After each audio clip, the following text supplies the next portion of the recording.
You're listening to Bring Me the Axe. I'm Brian White, one half of this morbid equation, and I'm joined by my co-host and actual brother, Dave White. Dave, how you doing? Well, I'm doing okay. Just enjoying the last of my hot girl summer. It's been a hot girl summer down your way because it hasn't really been up here. But then again, I haven't really left the house much this summer. Well, I'll tell you what. All the students came back today in the various surrounding schools, so there are about 60,000 more people in my way now. That's how I know that my hot girl summer is over.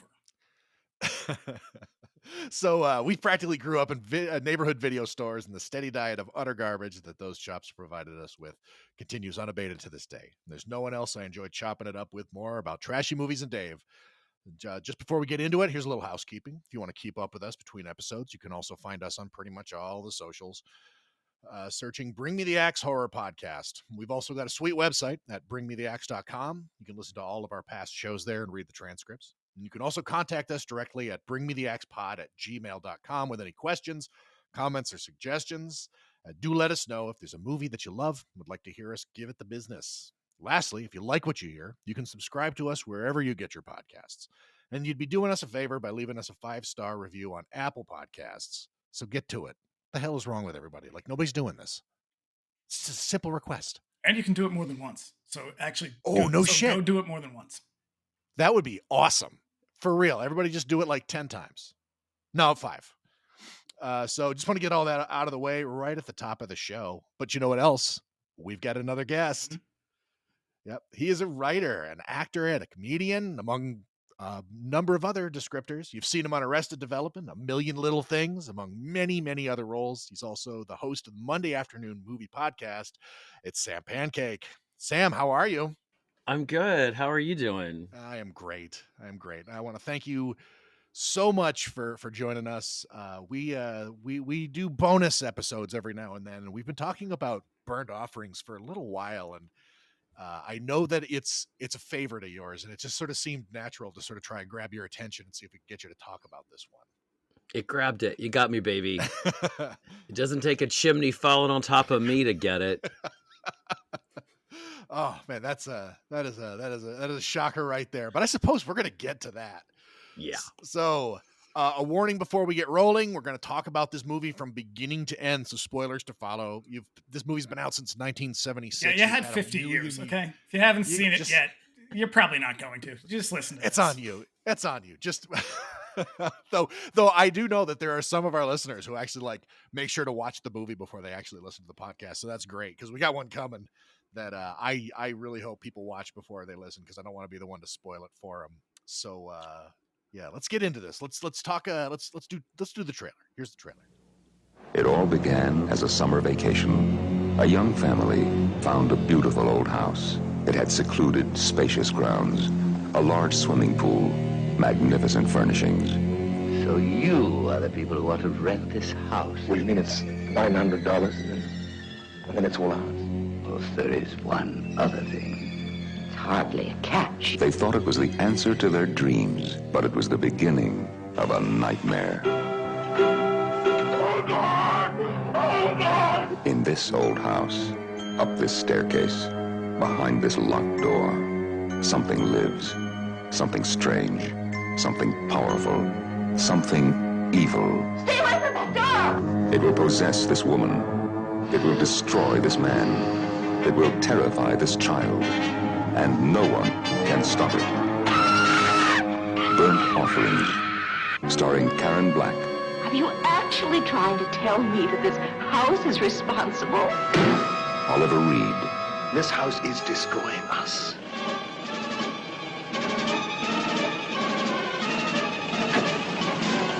Betty Davis. This house is getting so cold.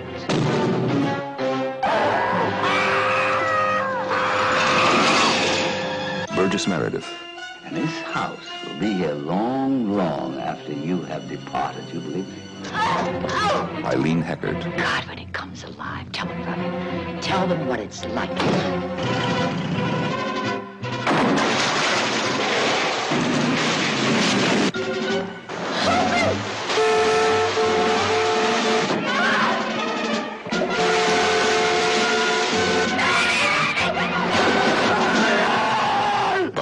this door lies a horror beyond imagination. Who is it? Where did it come from? What does it want? When you find out, it will be too late.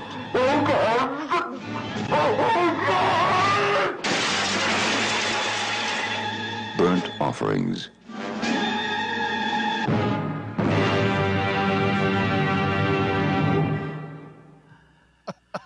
Wow. Listen, Burnt who Offerings. is it? What is it? Where does it come from? Listen, they're never going to tell you, so it doesn't matter, I guess. Right. Which continues to frustrate me to this day when I rewatched this for the 47th time last night. And I was like, yeah, they really don't. We don't ever know what the Allardyce's deal is or why. And it used to No. frustrate the hell out of me as a kid. And a lot of the TV movies I cover where I'm like, just do a few lines of exposition for my heart for some closure about what exactly is up with the house. Yeah. Dave, you read the book, though. I So read the book. does it ever get into it at all? So the book is, I think he started writing this as a script, and it was supposed to be shot Yeah. by Bob Fosse, and I want to see that movie.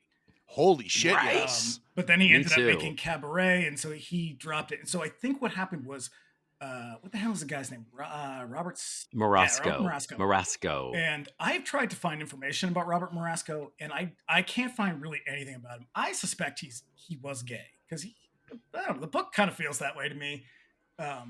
He had no spouse, it's 60s type of thing. But the book it's kind of like this bourgeois melodrama that eventually becomes a horror movie. But there's all this setup at the beginning, which they shot for the movie. It takes place before they get to the house, and it kind of explains the whole movie. But Dan Curtis thought it was boring, so he cut it out. Yeah. So yeah. And they shot it because in the commentary track, he's like, yeah, I thought it was boring, so I cut the whole thing. There's like 15 minutes, right? Of them in the city in Queens. Yeah, like a significant chunk of time. Yeah, it's I remember reading the book though as a kid because it was in our library, and I wish to God that I want to read it again. Did you buy it, Dave, or where did you come across it? I got it on Amazon, the ebook, and it's a quick read. I mean, it really feels like it was a script. You can tell because Got it. I mean, it's everything. I'm in. Directions, like it's, it. I agree with you that he was probably gay. I saw that he died in 98 of like cancer or something, which sometimes, and they, I was doing so much research on the book, and there isn't even that much book information in the Wikipedia is very slim. I was like, does the book explain what's going on with the Allardyces and what the mother looks like? And does every mother that comes in to stay in the house, does she become the new Mrs. Allardyce? That's like my Black question. Spoiler. Is that the deal? Like, is there actually, and of course we'll get into this, but is there actually someone in the other room, or is it because if there isn't, then that just sort of makes the ending not make a lot of sense. Yeah, so I've got a lot of thoughts on this. So basically, this is just me kind of talking out my ass, but this movie is a kind of reverse Fall of the House of Usher, where instead of the house eventually sort of like coming apart and sinking into the swamp, it's going the other way where it like destroys people and becomes, it's made new. It's like the house is kind of like a vampire. But there were details that I noticed. I've seen this a bunch of times, but like there were details that it's like other episodes of this that we've done where I only notice certain things while I'm really paying attention and taking notes. And there's things like I get the feeling that like they've gone through this process a number of times, which is why there's all the photos of the house on the wall. Very spooked looking people. And everybody in the photos looks surprised. Terrified. And so so I kind of assume that every time the house sort of goes through another family, like there's a new Mrs. Allardyce who sits at the top and then it eventually dies. There's a shitload of parallels between this and the Sentinel. Like this would make a really great. Yes. This would be great. I mean, it's obviously, which Stephen King acknowledges as one of his favorites, and it actually inspired The Shining, which I didn't realize until I just did my research for y'all's podcast. I did not know that. Makes perfect sense though. Yeah.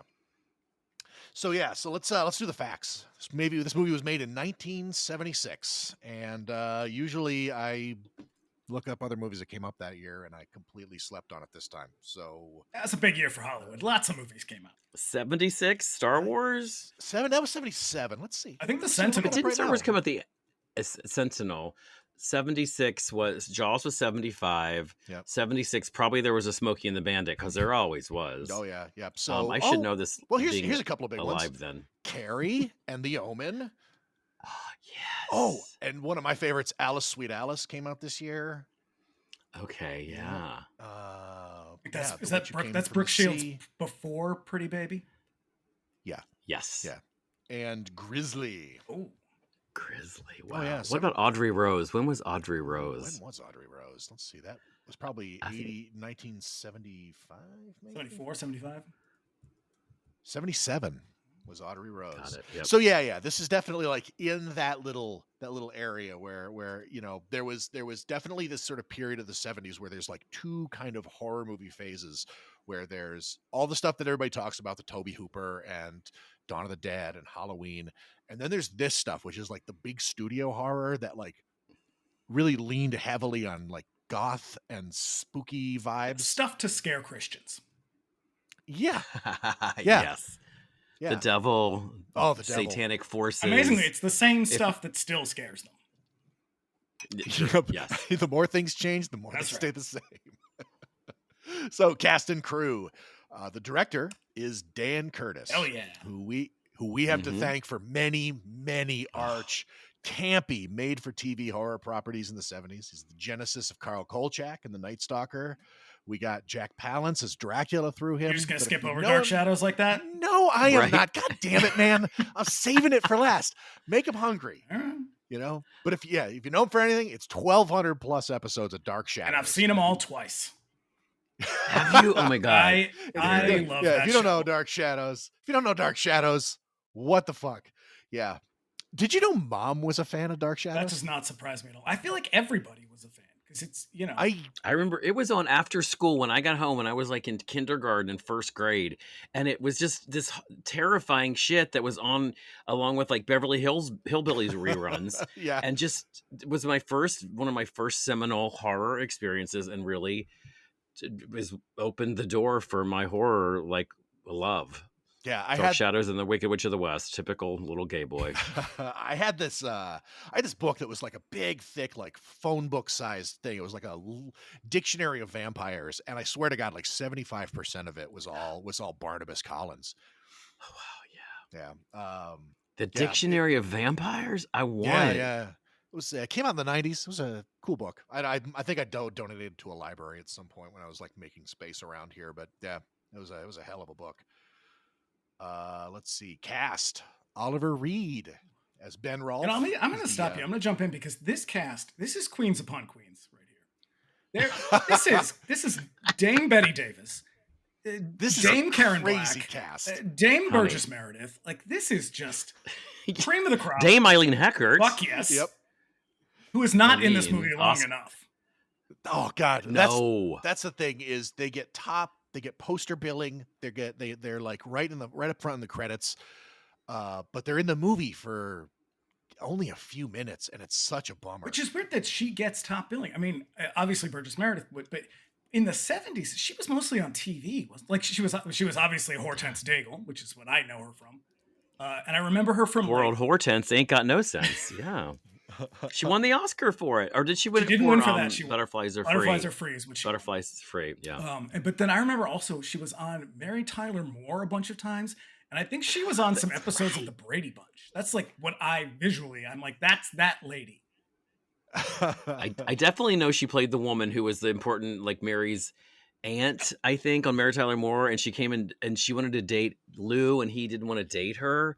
I just rewatched all the Mary Tyler Moores recently. Yeah, and she had her voice, And of course, later, First Wives Club as Diane Keaton's very mean, honest mother. She has that face. Yeah. There's a lot of those people in this movie. The you've seen them, but you might not know their name. Oh, but Anthony James. Recognize Every them. single time he shows up, I'm like, who the fuck is this guy? And then I remember he's the hillbilly from In the Heat of the Night, among many other things. He is? Yes. Mm-hmm. Oh, I didn't know that. Yeah, and he turns up like not long after this. He turns up with Betty Davis in Return to Witch Mountain, with Okay. Christopher Lee.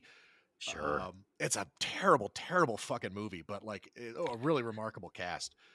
But As a little kid, I remember not caring. I was so grateful for another Witch Mountain. I didn't care. Give me that Witch Mountain. That was probably also 76, around in there. Had to be right around that area, So getting back to it, Oliver Reed, Ben Rolfe, he's the prolific leading man, well regarded by critics and a gigantic booze enthusiast. Yeah, he's alcoholism personified, is what he is. I swear to God, Oliver Reed is sweating through most of this movie. Oh God, there is the scene.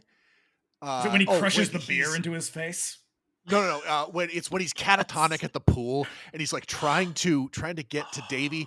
There's a couple of scenes like there, and there's another one after that. The scene where Anne Elizabeth dies. Also, he is covered in a just sheen of sweat. Yeah, that's just natural. That's just Oliver Reed. I like to think that somebody came in and like sprayed him down with a mister to give him like a sweaty look, but he's probably got the DTs. Yeah, it's been about 12 hours. Oh, completely. And they were probably in there powdering him up between takes, and yet still. I have a story if you want to hear it. If you ever want to hear one of Peepaw Pancake's Hollywood stories about these people, let me know. Oh my God.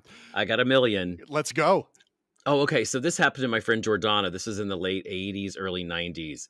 She was still is a gorgeous actress, and she got cast in one of these like women running around in high heels and bikinis with machine guns in the Philippines. Oh God. And the big villain was in the movie was Oliver Reed, and she said, of course, he was drunk all the time and kind of a real character. And one time they were talking about tattoos, and this story, of course, stuck with me. And she said they were all sitting around a table at lunch, and everyone's talking about tattoos and who had tattoos or not. And he stood up and he pulled down his pants and flopped his enormous dong on the table, and just like thump. And there it was tattooed with an eagle. No. So that watch the movie again knowing that. I don't know if he had it in 75 when they shot it, but just know that I have always been deeply attracted to Oliver Reed because I'm mentally ill. Okay, no, because we sat here going, is he attractive? I don't know. And Michael kept saying like, maybe a little bit. He's 70s hot. He's got like there's a scene later on in the movie where he's like chopping brush with a machete with his shirt off, and he's kind of he's a really kind of doughy guy. I think he's but like 50s hot. He's got that like agreed, he's got like yeah. All right, you're kind of in shape, I guess. Question mark? That kind of like that kind of bulbous muscular thing, which I have not got a problem with, believe me, but it's sort of, it would be like Van Heflin took his shirt off. Exactly. Anybody? 50s hot. Yeah, it's like it's from a time before bodybuilders realized like you can't eat bread and also be like shredded, So, the thing is like I guarantee he would have been like tight and like lean if he wasn't drinking like a handle of vodka a day. And did you guys ever see the Hammer werewolf one that he's in? Yeah. It's young, hot to me, him. Of course, Bill Sykes and Oliver. Yep. And then also Father CGI Gladiator when they had to rebuild his face because he died between that's right. during filming. Yep. He's also in The Devils, and The Devils is an incredible movie. And he's really good in it. Oh yeah. Because he that. seems like an unhinged like bully in real life most of the time. Yeah. Did you read on IMDb where Betty Davis was just like, he was awful and he was terrible to me. Terrible man. Yeah. Yeah. She did not like him, but I think she didn't like a lot of people just because she also was probably drunk too. Yeah, supposedly she had some beef with Karen Black on this one because she felt that Karen didn't like, bend the knee. Here's what I wonder about this, and I was talking about this last night, is she, because of, how long she's had been in Hollywood, I wonder if she just kept playing the game like she had been playing it in the 40s and the 50s, where like they were constantly pit against each other and they talk a bunch of shit. But by the time they get to the 70s, everyone's like, we don't really do that anymore. Now, of course, they still did, but not in quite that way. But she just kind of kept doing it. Right. Like she was just playing it the old school way, the way she learned. Like the studio system. Yeah, it's like when people would say like, Joan Crawford's a very difficult woman to work with. It's like, well, is she a difficult woman or is she just standing up for herself against a room full of men? Completely. And Betty Davis also is the first one to say in many books, and everyone like, I did it the hard way, and she liked to fight, and she just loved that. She got off on it clearly. So I'm sure she like picked fights where fights didn't need to be picked. If you want to hear about my magical day with Karen Black, I can also tell you about Oh, that. please do. So let me tell you something. She's like my like enduring horror movie crush. Like I love her in everything, and so she's like my girlfriend. I want to. She was like friends with Bruce Lee. That's okay? That's It's from you that I heard this story, not from you personally, but from your show. I think that I heard the story from a show. What was Elvis? It was her and Elvis. So my friend worked at, remember magazines? There used to be like 17,000 more like gay magazines. And for one of them, a friend of mine was an editor and another friend was a photographer, and they got Karen Black somehow. So I was like, can I be the assistant? So we all went to her house in Encino, and it was very much like a Sunset Boulevard 1999 this is around 2000. It's like a Y2K Sunset Boulevard. The pool was filled with leaves. It was a long ranch style, very dark inside house. It wasn't crumbling or anything. It was just very dark and kind of like not spooky, just sort of like it was a little spooky. But she was absolutely delightful, and she just had a very childlike, innocent quality, and she was very sweet and very kind. And she did this thing with her eyes where, and I've worked with a few, I shouldn't tell tales out of school about ladies, but I don't know that she'll mind. She was very open about it. I've worked with a few older actresses who did their own makeup and would not let anyone else touch them, to their detriment, as everyone on set witnessed. And she was one of them, and they brought a makeup artist with we brought a artist with us, and she would not let him touch her, and she would do this thing with her eyelids, and she showed us, because she had some Airport 75. She has kind of a what would appear to be, and I'm going to talk gently about this, kind of a lazy eye situation. Was one of the things she was kind of known for back then. And there's those famous shots of her, especially from Airport 75, where she looks like she's kind of cross-eyed. Can I say that? I don't know. Anyway, they're classic pictures in the 70s. People were always saying that. So she would refer to her eyes as very small. She said, I have very small eyes. So what I do is I take eyelash glue, and I'm pointing, beautiful listener, to the outside of my eyelid. And she would take eyelash glue, not eyelid glue. She would put eyelash glue on her eyelids, and she would glue them up to make her eyes larger. And she would always say, my eyes are very small, so I do it myself. I do my own makeup, and I have to do it. And the makeup artist was like, I know how to get that effect, and I can help you out, and I can make it even better. And she was like, no, thank you. I'll do it myself. And so that's kind of why that she looks like that sometimes. And then she told me the story. I had a shirt with like Bruce Lee on it, as many of us did in 2000, probably from Urban Outfitters. And she was like, Sam, why do you think Bruce Lee died? Bruce Lee, how do you think he died? And I was like, I'm not sure. She's like, I was on a plane to Nashville one time when I was shooting Nashville with Elvis. And Elvis told me that he was killed by the Chinese mafia, and this whole story about what Elvis said about her. She's like, how do you think he died?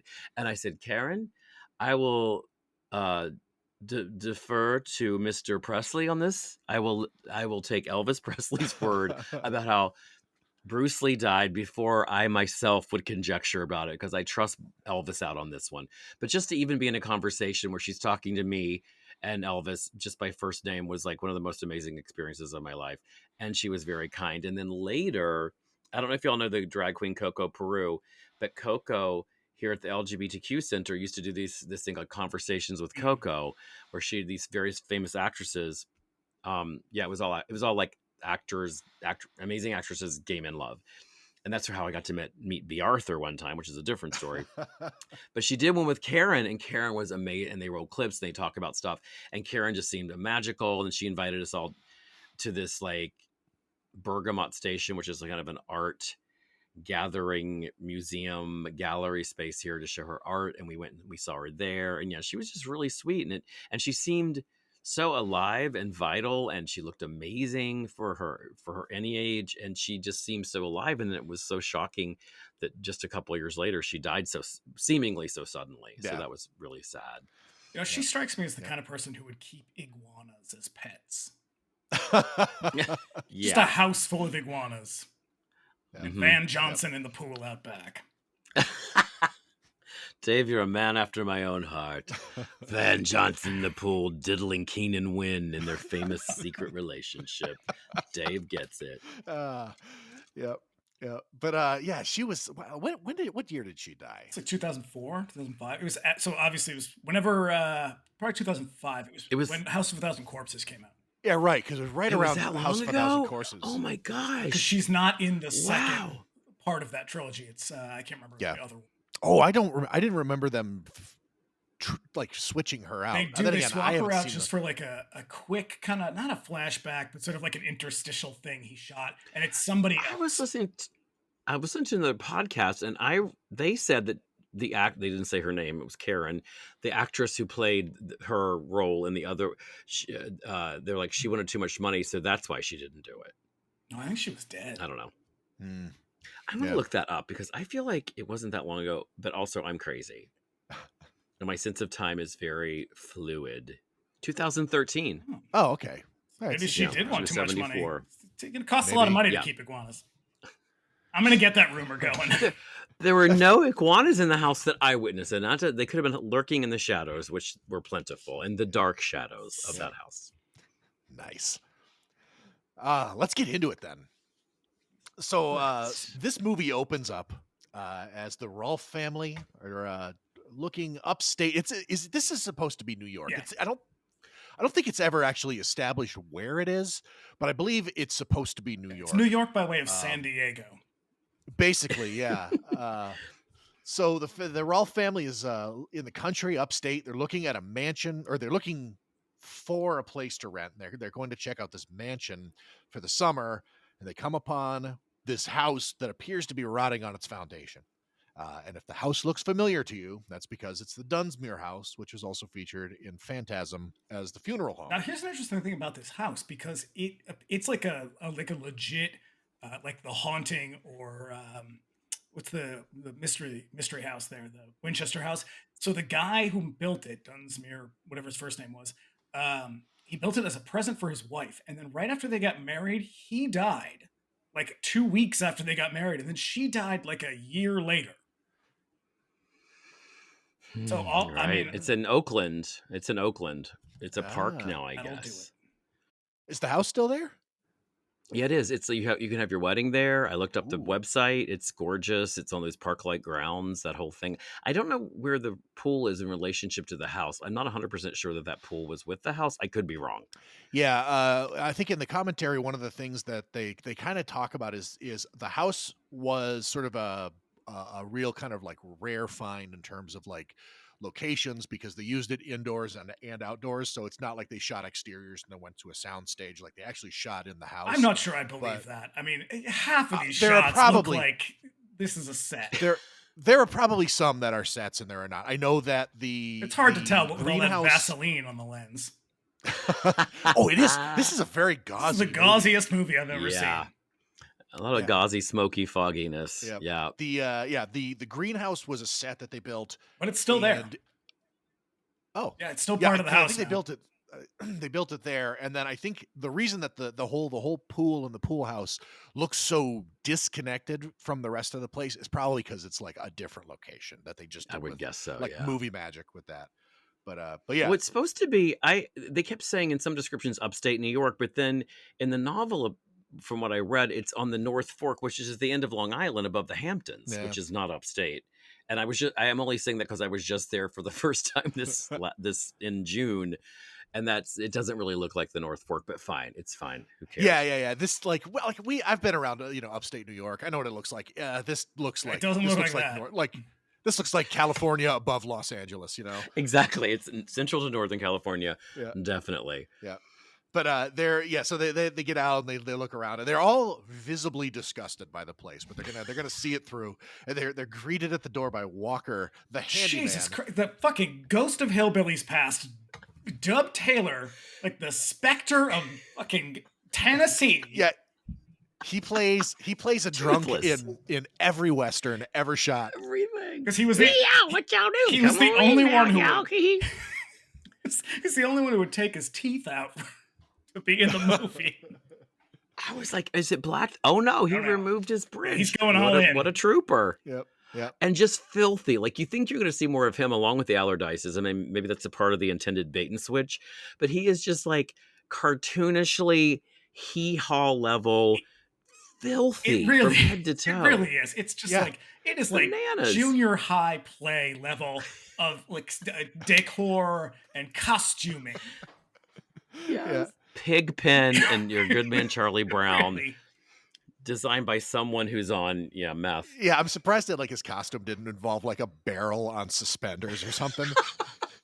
And you know, there was somebody behind it who was just like, Dan, should we do this again? He was like, nope, no time, keep going.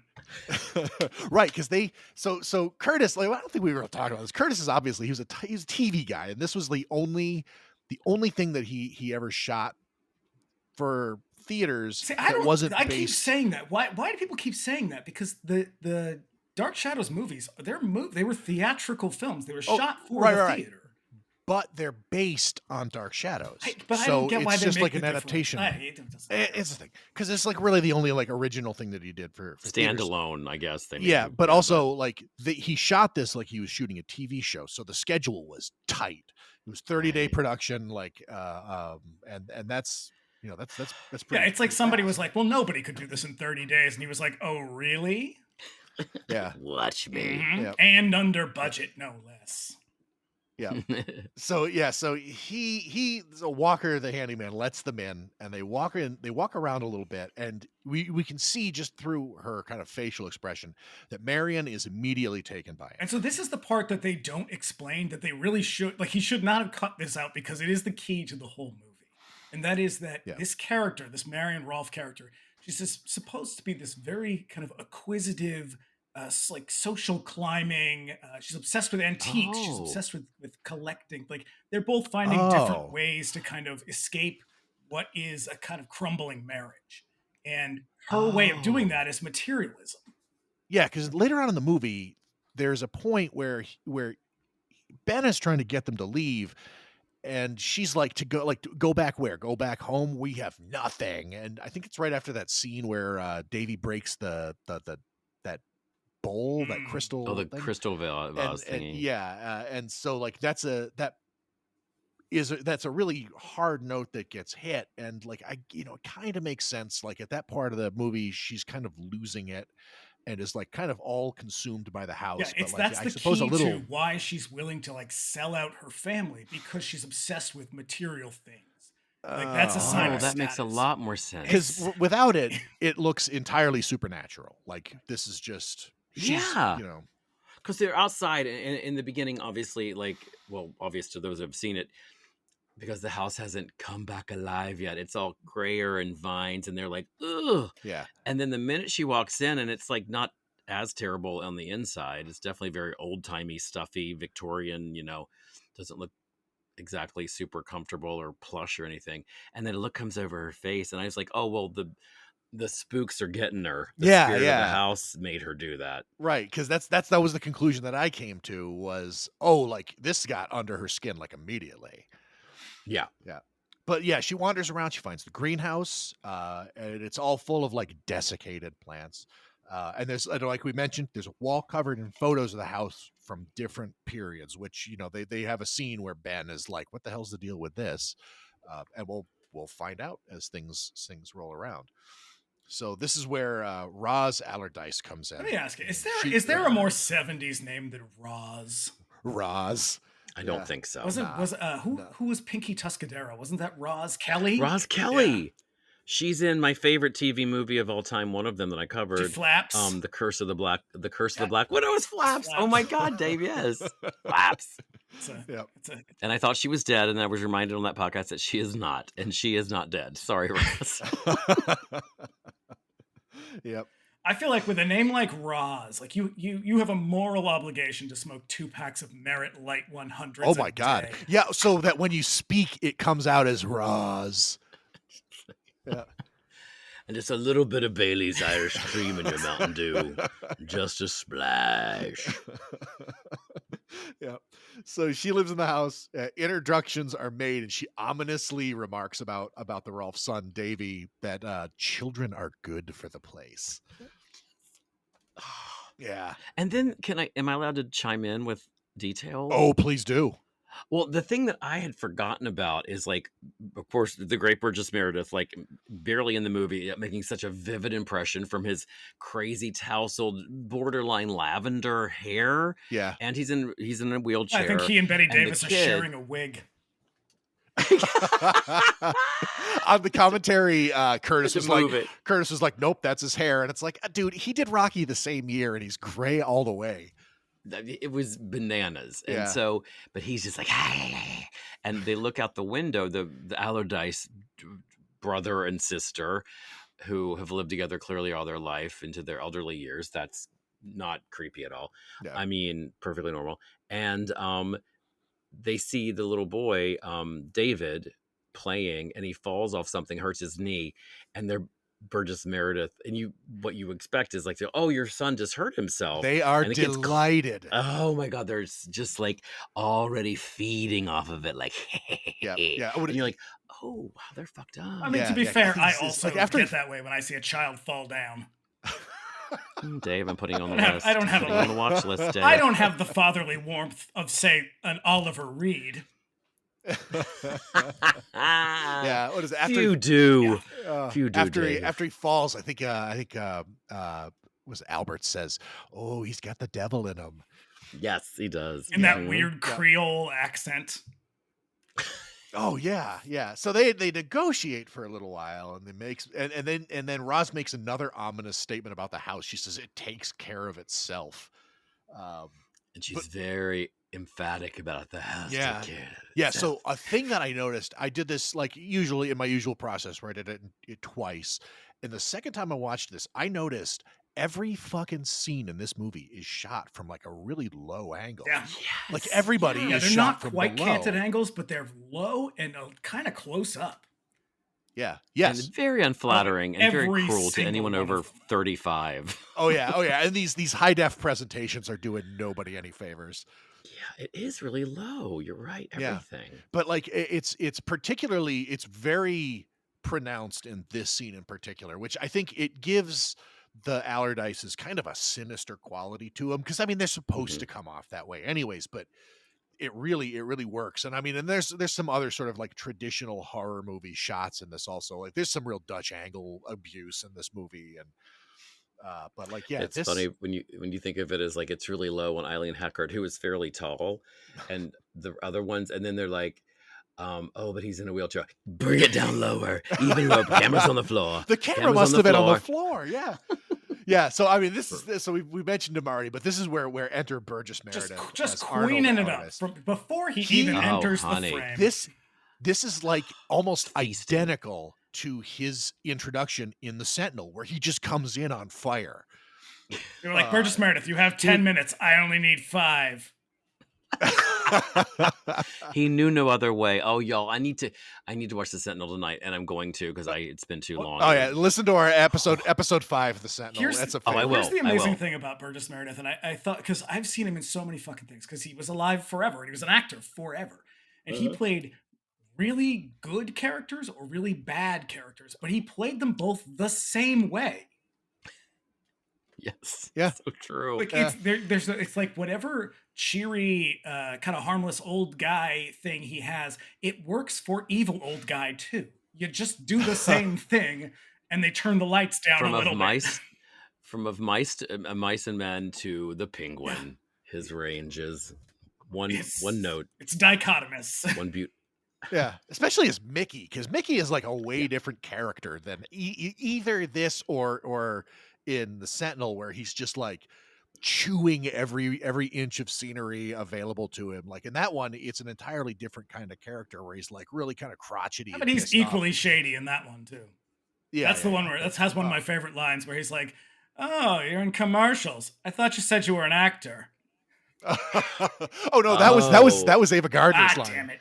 Same thing. Tomato.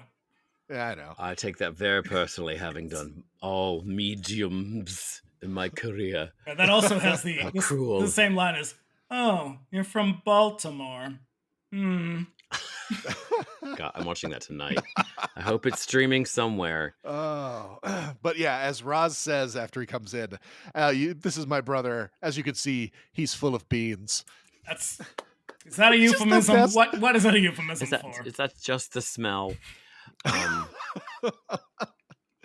Yeah.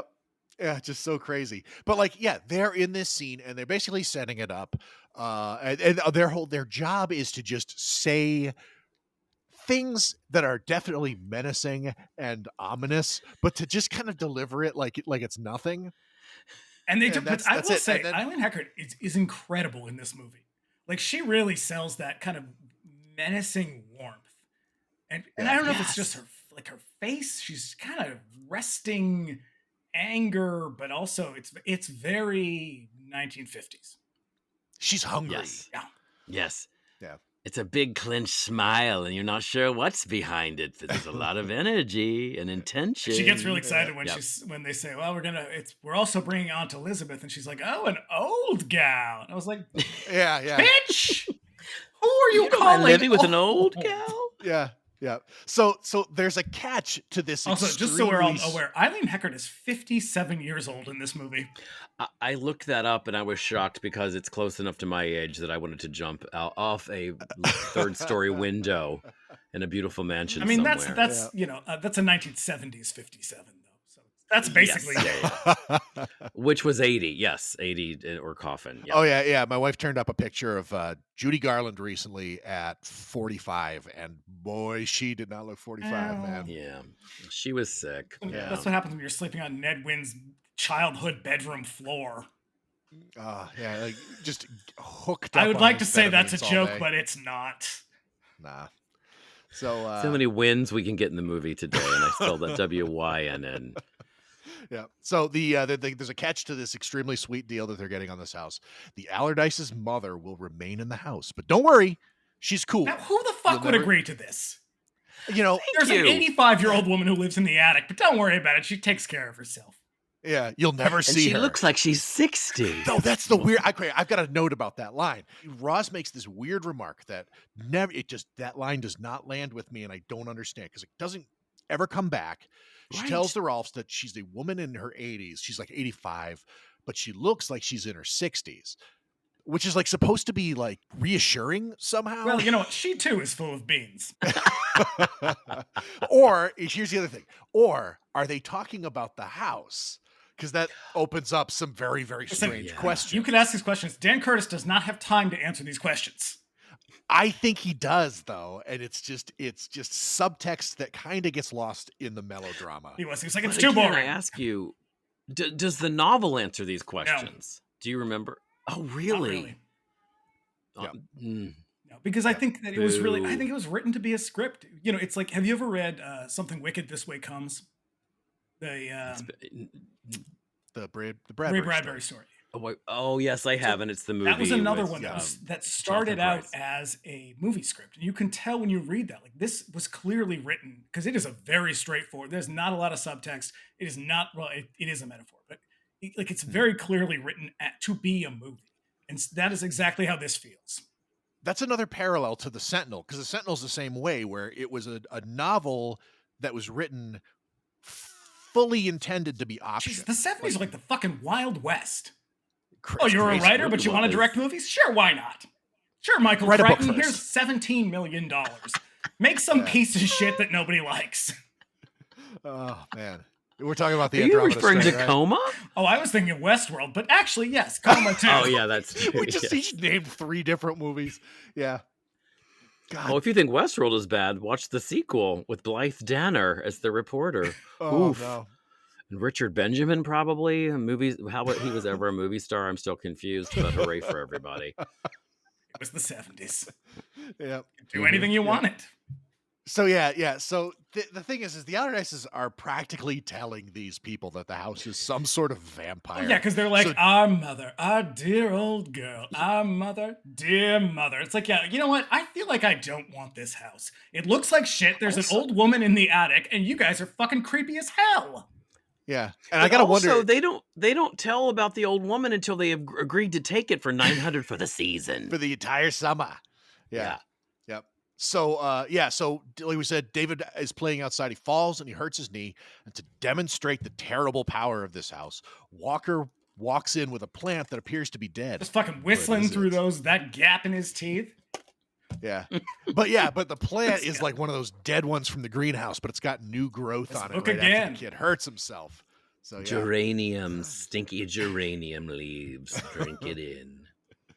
Oh yeah. Yeah. Everything is dusty and dry. So Ben doesn't want to move in, but Marion does, and he eventually relents. And this means that they have to take care of the place while they're there. I will say that the book is one of the reasons I think Robert Morosco might have been gay is that the book is a little bit misogynistic in a way that is kind of petty, where it's just like where it's like this character of Marion Rolfe is very like not only is she like he doesn't need to be on her shit, but he is kind of where he's just like, well, she was a big petulant baby. You know how women are, right, girls? It's like, can you believe she wore a horizontal stripe? I mean, I wrote it that way, but please, it's her fault somehow. It really does. Those eyebrows. It really does have that feel like, oh, she just went on and on and on. You know. There's one thing Marion needed was a facial. Let's get on with this story. Yep. Yeah. That is very old school gay, misogyny. Oh no. So they move in and the place is truly in a bad spot. It's just fallen down all around them. Marion goes. Oh wait, you skipped an around. amazing scene where they're in. So this is before they agree. I don't know. Maybe they agree to take it When they're in bed. When they're in bed, and he just like he reaches up. I don't know how you could skip this. He reaches over, and I don't know if this was in the script or not. Oliver Reed grabs one of her breasts and starts just wrenching it. Here's the thing. He is very, oh my God, it's hilarious. I failed to mention it because the scene just doesn't really go anywhere. It's just him going fine, squeeze. Yeah. But he's really handsy with her in a lot of scenes. And it kind of makes you wonder, is this in the script or is this just absolutely was not. Absolutely was not. There's comments in the commentary from Karen where, like, particularly in the scene where they're in the pool together, and he kept trying to like physically turn her around so she was like facing away from him, and she's like actively resisting him. So he was like trying to, he was just like all over her. One of the things I was listening to is that he was trying to. It's the Shelley Winters thing. He's trying to control her physically by moving her away so the camera is focused on him because he was so upset that she got top billing. But it's like, hey, Oliver Reed, Matt Stewart has landed that plane. What have you done lately? Yeah, thank you. Aside from a movie that offended all of Europe. It was banned, right? The Devils. Yeah. Oh yeah. Big time. Yeah, I've run into those. Like, they're like, I think when we hug, my face will definitely go to the camera, not yours. I won't name names, but yeah. I mean, Oliver Reed, the whole time, every time I see Oliver Reed, I just think, like, if I learned that he had and this is actually probably true of him, that he had a history of sexually harassing women, I'd think, well, yeah, that seems right. Yeah, exactly. Yeah. So when I went looking him up when I was just researching this, I went to his Wikipedia page, and I don't want to say like relieved, but kind of amazed that there was no controversies section where like he got like outed and Me Too'd and all that, because he was tight with Michael Winner, and he did a bunch of movies with Michael Winner, and Michael Winner definitely got hit with that shit. Yeah, I think Oliver Reed was just upfront about being shitty. So it's like, what's the controversy? That's just who he is.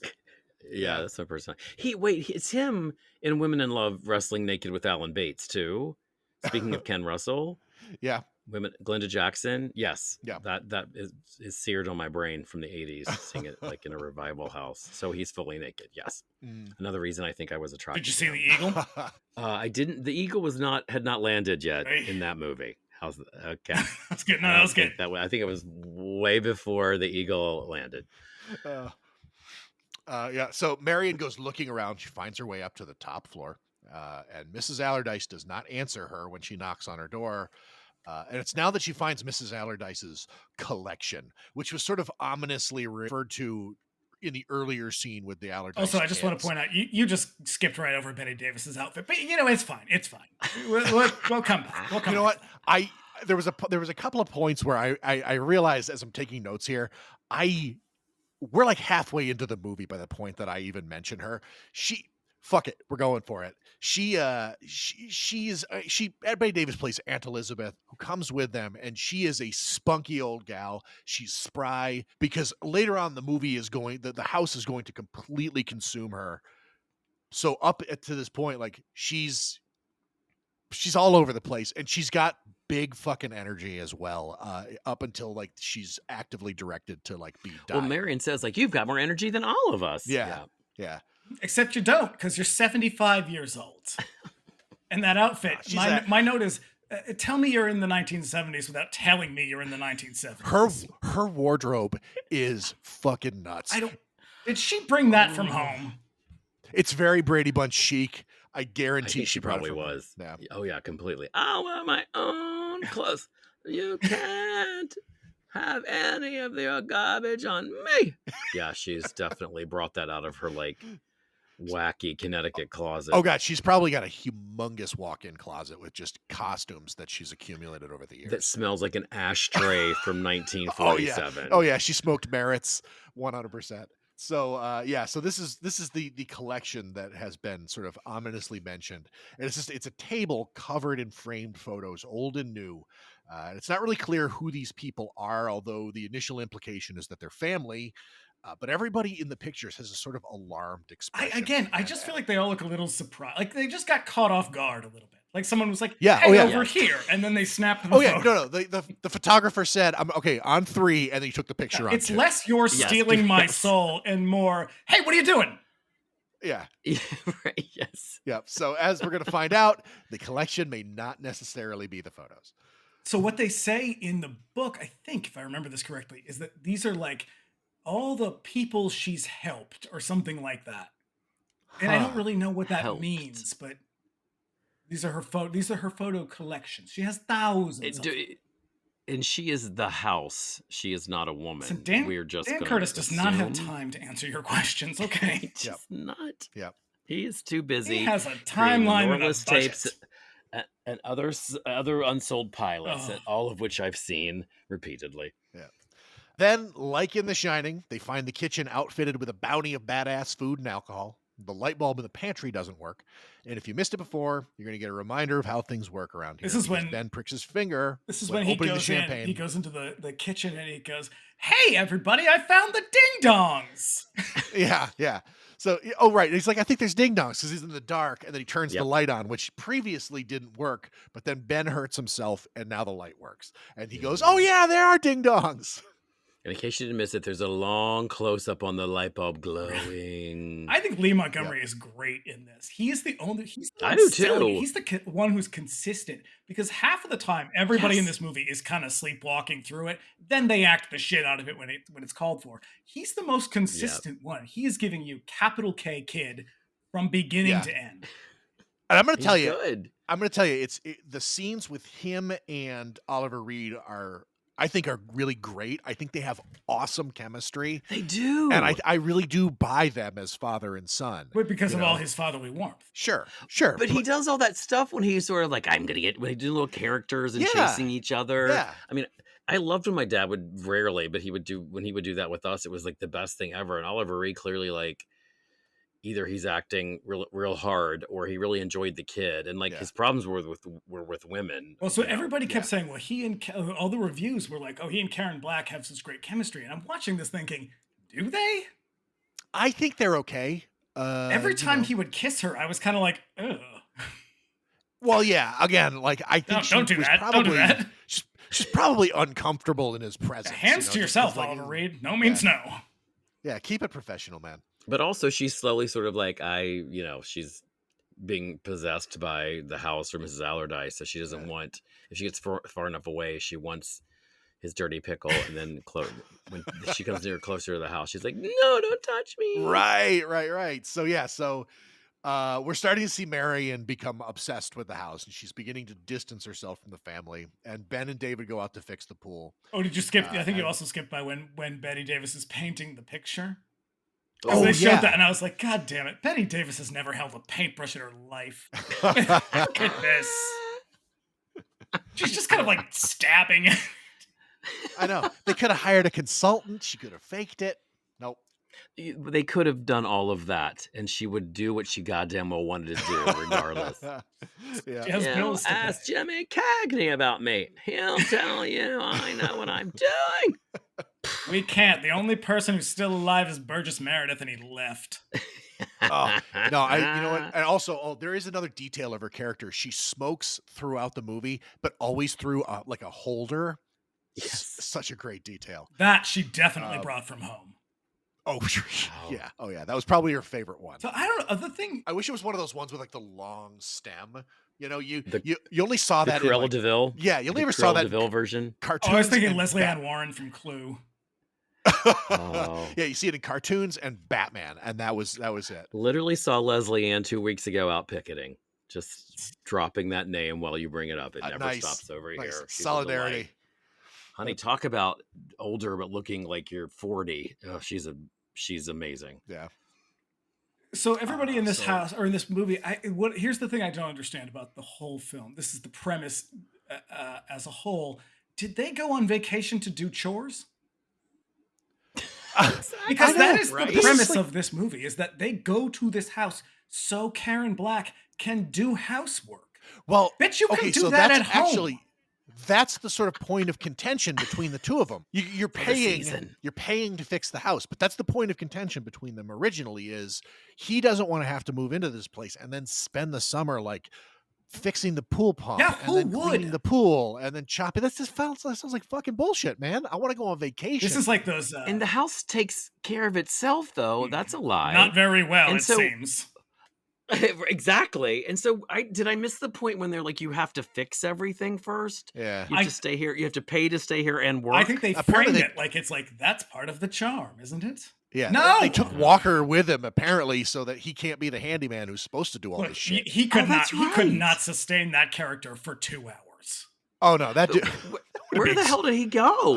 Into the ether. Valid question. Back to the moon. I know, but he could have stayed and done shit. Yep. Wow. No, back to like Ozarks, collars and the possum feed. Yeah. So let's see. Davey and Ben, they fix the pool pump together and they wander out into the overgrowth and they find a family cemetery, but no grave is more recent than 1890. Okay.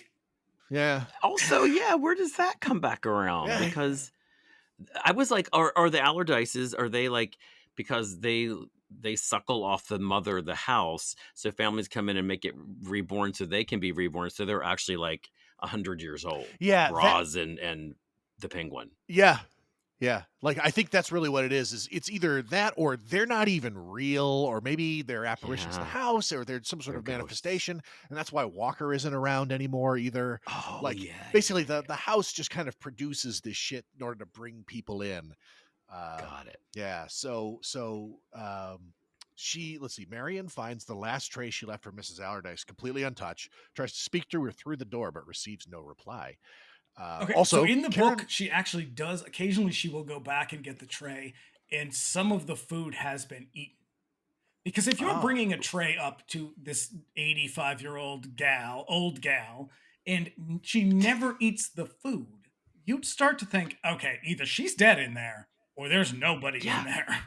Yeah. But I don't think in the movie she drink the tea or something? Isn't there at one point she sees the tray something is eaten? There might be, because it happens in the book. Because otherwise, you at some point you'd have to be like, all right, I'm going in there. Yeah, exactly. Yeah. Also, another parallel to another movie that we did. This reminded me of The Old Dark House. Oh yeah, with the tray that's outside. Oh yeah, there's a lot of parallels between because they're very like kind of stereotypical gothic stories. Yeah, and this is also in a lot of ways this is a dark house movie. Yes, yes, for sure. Yeah, or a dark soundstage, but that's not really what happened. It was all shot on location.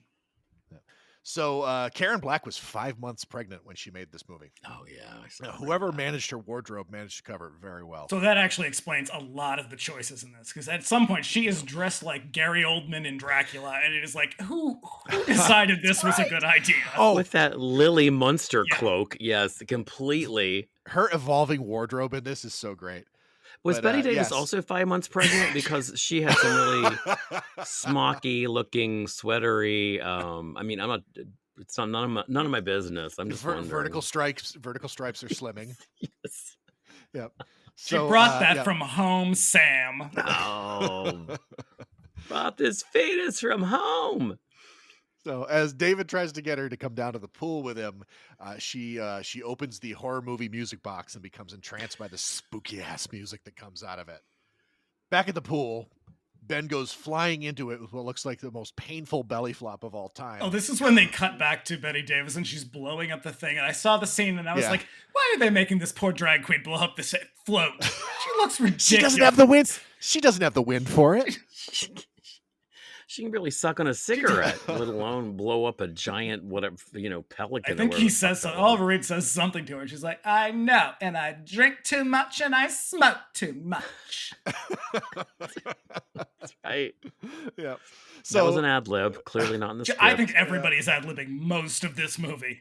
Not Karen Black. She's professional, but everybody else. Yeah, there was a little bit of talk in the commentary track about like, hey Dan, how much ad libbing do you allow? And he's like, it's all good as long as they stay as on much point. as possible. It's cheaper that way. I gotta watch this commentary. ABC likes it that way. I'll tell you what, the commentary was not as informative as I was hoping. Ooh. It's mostly them just kind of being like, man, we had a great time, didn't we? Like the whole time, like through. Like, that's funny. Betty Davis says otherwise. Yes, that's true. Yeah. Like, it doesn't sound like it was a shit show. It just sounds like there were a couple of very abrasive The staff at Oliver Reed's hotel says otherwise. Yep. So this is the part where Ben is swimming around underwater. He finds a pair of cracked old-timey glasses. I love this fucking scene. I think the economy of this scene is incredible. Because what he finds is he swims down and he finds these old glasses, and they're not really broken as though they've been cracked or they're rusted. There is a hole right through the center of one of the lenses. And I think what's incredible is the implication is that something has pierced this lens and gone into whatever was behind it, which is an eyeball. And so it doesn't tell you anything else. All it tells you is some terrifying shit happened here. Something's not right. Get the fuck out. Yep. But they don't. Nope. He puts them on and instead. It's never brought like any normal person, he puts on the cracked, broken glasses. Yeah. But also, it's never brought up again. I thought, it's one of those things you're like, oh, this will certainly come back. Oh no, you've got the wrong movie. Oh no, it's not coming back. No, he's just giving you a little taste of some. I was watching something recently that you kept. Oh no, I told you to watch it, X-Ray, and you kept texting me questions about what is happening, and I finally was just like, why are you asking questions? This movie does not have time for your questions. Right, yeah, X-Ray, which I believe we both watched independently twice in less than 24 hours. I don't know this movie. Oh, Sam. It's 1981. It's like in that kind of no man's land where everyone was just like, let's make slasher movies. And they were like, okay, but what do we make them about? Doesn't matter. Yep. Get a knife and some blood and run. It's a canon film. And they're not really known for slasher movies. And this movie just lays that bare that they have no idea. But it ends up being one of the fucking craziest movies that I've seen in a while. It's got, putting it on the list. What is her name? The hee-haw lady? Oh, Jesus. Misty Rowe? No. I was a thorough watcher of hee haw every Saturday in West Virginia. Minnie Pearl? No, she was younger. She was like she was in Playboy. Barbie Benton? Barbie Benton. She is the star. She was Hugh Hefner's girlfriend for many years. Yeah. She's in it. Everybody is just doing something different in it. Nobody knows what movie they're in. They're just like, just keep going. It is the most intense hospital. I think I've been in that movie a couple of times. Believe me. It's crazy. We've got it on the schedule. We're doing it, but I strongly recommend it because it is a crazy, crazy movie. There's a Vinegar Syndrome release, so they do it a double feature. Now I've derailed this during what is the genuinely best part of this movie. Right.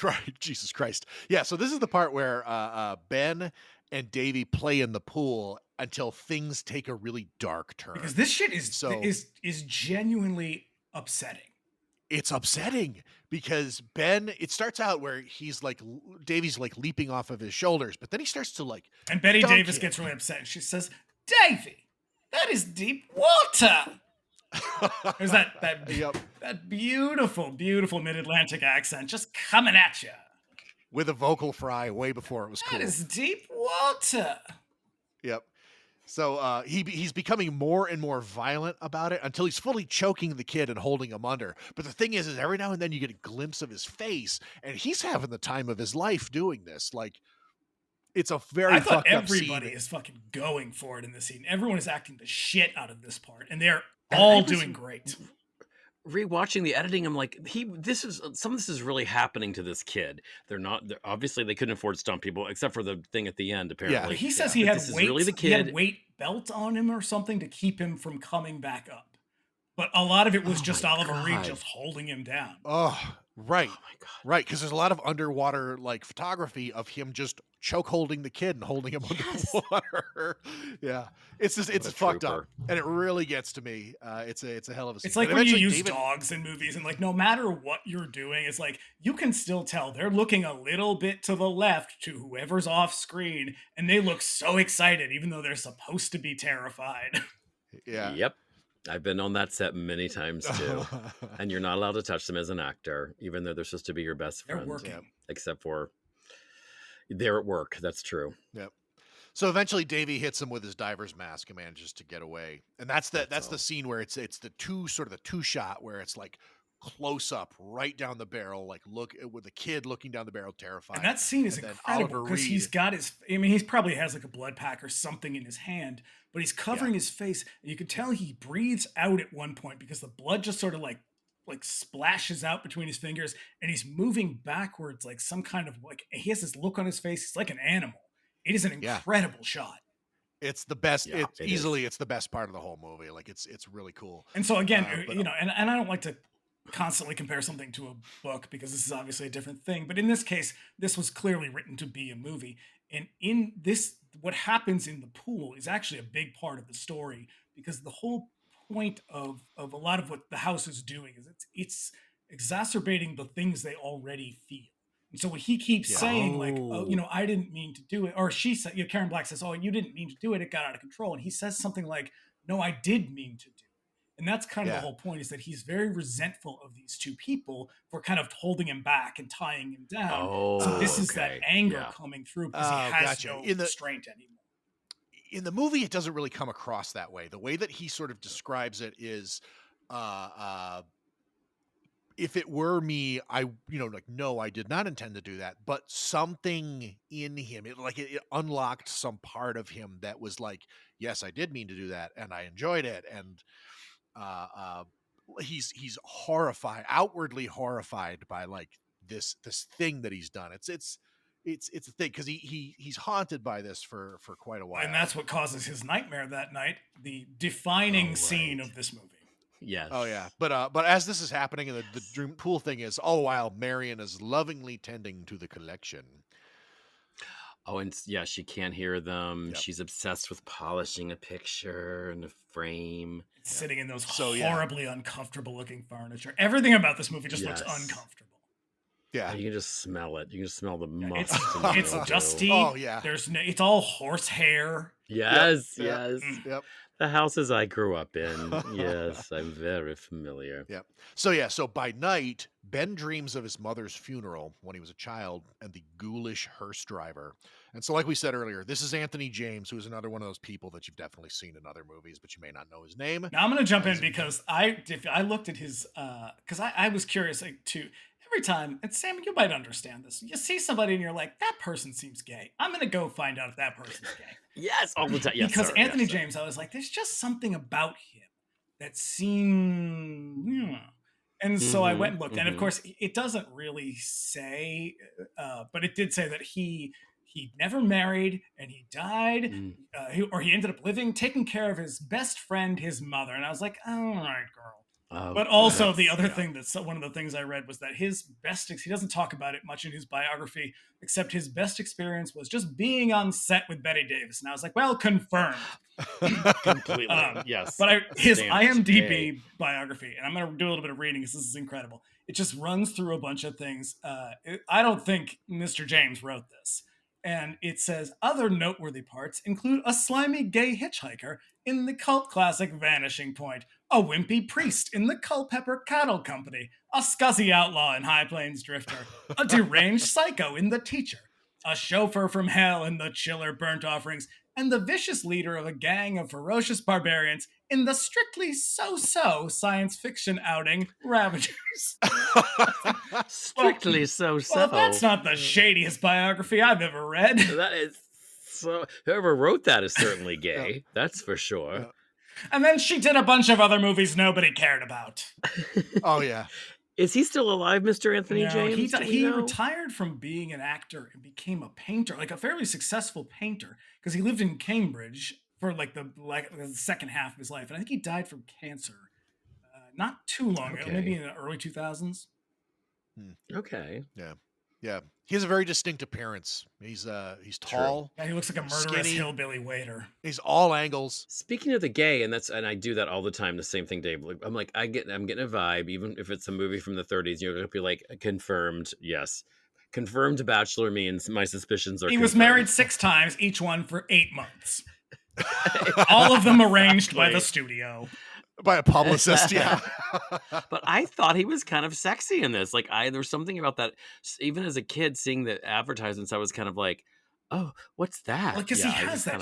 He has such a big grin, and he has this he has this wild intensity about it. Even in the heat of the night, when he's supposed to look gross. Same in High Plains Drifter, he looks disgusting in that too. But there's something magnetic about him where you're like, you are just sort of crazy. His body is angular, and so right down to that grin, like it's prominently featured in this movie. Yeah. Yeah. It would be like a sort of who are the poet and the painter or whatever. Rimbaud and Verlaine. It would be like that kind of relationship where it's like, it would be really interesting at first and we'd just be throwing glasses at each other by the end of the night. The joke took too long to get there. It wasn't that good. Anyway, go on. Take this away from me. Jesus Christ. Yeah. Yeah. So the way that the scene plays out is it's a funeral, and the hearse driver holds the door open for little Ben to get in to the car, and he closes the door and he crouches down and he gives him that crazy fucking grin. And we're gonna see that a bunch of times throughout the movie. Is this something that haunts And him? also, even though it would probably be the late 40s for Oliver Reed, the kid in it has full bush of 70s hair. Full, Peter Brady. Yeah, he was in the movie for like 5 minutes, and so his mom was like, "There's no way in hell I'm cutting his hair for this." No, exactly. You're not paying enough. It's not for scale. So removed from the pool, Ben is now haunted by what happened. He knows what happened. He knows what he did and how he felt while doing it. And this is the first time that anybody suspects that something might be wrong with the house. Ben was apparently haunted by these dreams for a long time, but it's been some time since he's had one, and now they're back. The next day, Marion visits the pool and is amazed by how the pool has changed. It looks brand new, and it does. It painted itself. It's like, right? It wasn't red before. No, because it was actually kind of dumpy before, and then she shows up and there's like a fountain and shit. Yeah. That's how they got the mansion. They were like, "Look, we'll come in and we will renovate the entire thing for you. It's actually part of the story." And this was the first movie shot there, and I'm curious about if it was dumpy. At the beginning when we see it, it's kind of like it needs a paint. It was in disrepair. It needs a paint job. So they did that. Yes. Yeah, because by the end it looks beautiful, right? Yeah, it does. So, so now we get a bit of reconciliation between Ben and Davy, and then Ben and Marion meet up by the pool by night, where he stares at the pool with a haunted expression. And then he and Marion have a bit of sexy times in the pool, but she rebuffs him. He remarks, "A little water sport, Marion?" Yeah. And then he tries to rape her on the lawn. I feel like this is the real Oliver Reed. This isn't acting. Yeah. Yeah, that's not exactly how it goes. Yeah. So everything's going fine until she sees the light on in Mrs. Allardyce's room, and then her desire turns and she runs to the top floor. So I don't understand the red lighting in this. There's tons of red I lighting, don't and it either. feels. Yeah. Yeah. So I was listening to the commentary. I can't remember the guy's name. It was a wild commentary where he spends a lot of time talking about his own upbringing by alcoholics. Seems inappropriate, but it's fine. And he spends a lot of time talking about the lighting and how he loves the nod to Mario Bava. And I was like, this doesn't feel Ooh. like a nod to Mario Bava. Something tells me Dan Curtis had never heard of Mario Bava in 1976 or whatever. A lot of people do that. Like they're very like. There's a lot of revisionism that goes on in Yeah. movies where people will be like, "Oh God, yeah, this was such a nod to Mario Bava," and it's like Mario Bava wasn't known outside of Italy No, he in wasn't. Yeah, 1975. yes. And nobody's He could've nodding to never been was- anything in this movie. Well, yeah, and one red light is not an equal of Mario Bava nod by Yeah. any means. Yeah. So yeah. So the next day we get some sexy shirtless Oliver Reed hacking away at the bushes with a machete. Yeah, and he's angry Delicious. with her because she didn't want him to rape. Right, Tell me yeah, it's the 'cause 1970s how without telling me it's dare the she. 1970s. Yeah. You can smell the bourbon off the screen of his this like hangover flop sweat Yeah. and his machete. Oy. Yeah. And he's drinking so, a beer while doing it. Yeah. Oh yeah. And that's also in the IMDb. And I remember this from the 70s. Like Coors was not on the East Coast. Like, and it the one I of know, the so I goofs read in that IMDb too, is and I'm not sure if that's true because there's the Coors boycott, which is I think 77 or 78. So Coors made a lot of sort of anti-gay. It wasn't really anti-gay advertising, but there was a big kind of backlash against Coors by the gay community, and that was late. I want to say 77, 78. And Yeah. that was in the and I was reading 70s? about so Maybe. it's in the Boston gay papers. So Oh. they must have. I mean, maybe it was just a political thing. Doesn't necessarily mean it was being sold here. I just don't remember it, and I started drinking in the 70s, so I'm just letting you know that. But I did Wouldn't like have beer. I been remember Coors Coors. Light in the 80s, Yeah. and I was on the East Coast. Is my point. There's a couple of like little things throughout the movie that if you're paying attention, it really does kind of betray the setting. But also, I don't know if they actually say like in the movie where this is supposed to be, because when they talk about the city, they just kind of refer to it as the city. Yes, that's true. But like I mean, there's like California license plates and stuff like Oh that. yeah, no, that there's you can clearly see. you can clearly see Oh, yeah. California license plates in this movie. Yeah. So this is also the scene where Aunt Elizabeth is starting to show the signs of being consumed by the house.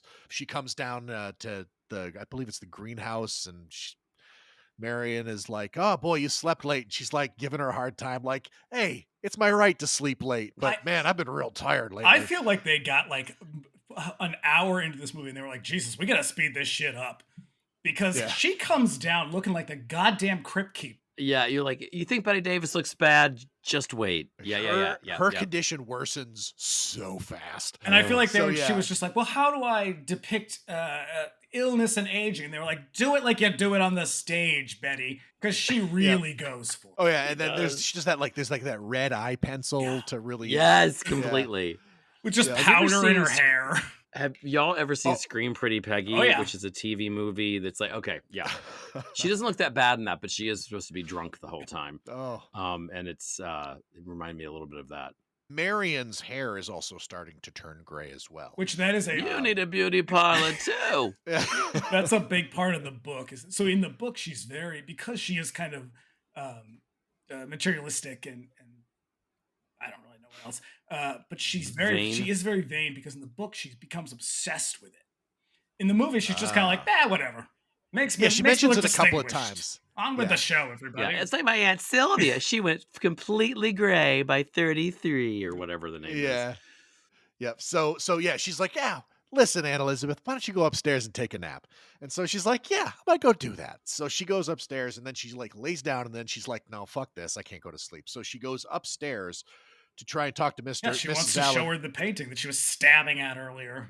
Yeah, she wants to talk to her through the door, knocking first, and is surprised to find Marion in the room already, but she was literally just downstairs. Looking not at all suspicious. Yeah. Oh yeah, every time anybody like goes up and sort of confronts her there, she basically throws herself against the door like, no, you can't go in. You must not go in. And they're like, why? What's going on in there? And she's like, Nothing. And there's like that She's sleeping. those wild She's resting. made for TV movie stings in the music. Every single Yeah. the music for this, they went with the wrong dude when it came to the music. They were commenting about how like it was Dan Curtis's usual music that he used for everything. It's very Dan Curtis. He's the guy who did the theme to Dark Shadows. I mean, he did everything. Oh right, Norless yeah, Tapes, and he did Night everything. Stalker. So most of the cast and crew for this was just recycled from other stuff that he'd and done. you can feel it. This movie feels like a made-for-TV movie, and a lot of it, I think, is because of the cinematography, but also because of the music. That's just like, this is the cheesiest shit that you could imagine. Like it has Barnabas descending the staircase. Even for 75 when they made it, it's still completely like that. Yeah, at one point in the commentary, he remarks that he had to constantly remind himself that he wasn't working in like TV aspect ratio. So this is definitely this is a TV person trying to work in cinema. This is very different from Tobe Hooper. When Tobe Hooper made Salem's Lot, they were like, this is this is for television. He was like, I don't know how to do that. I'm just gonna do my thing, okay? Yeah. Eventually, they were like, "Fine." He keeps arguing with us. Just let him do it.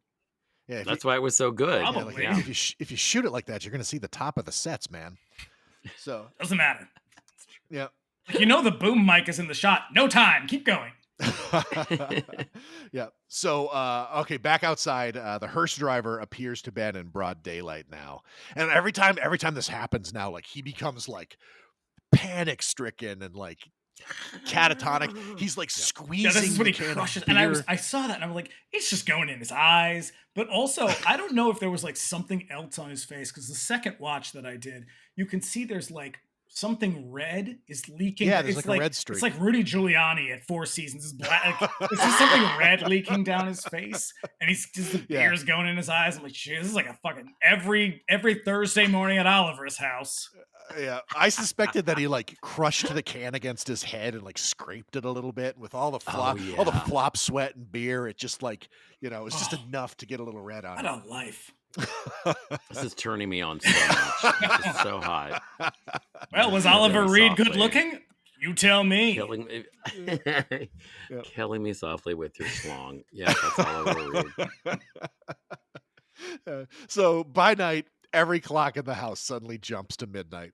And, right. I forgot about that. And Ben goes to check on Davy and finds his door locked. And so he stomps through the door and he finds Davy passed out from a nearby heater, which is pumping gas directly into his room. Now, and you'll notice when he goes to turn the gas off, he really has to work for it. Yeah.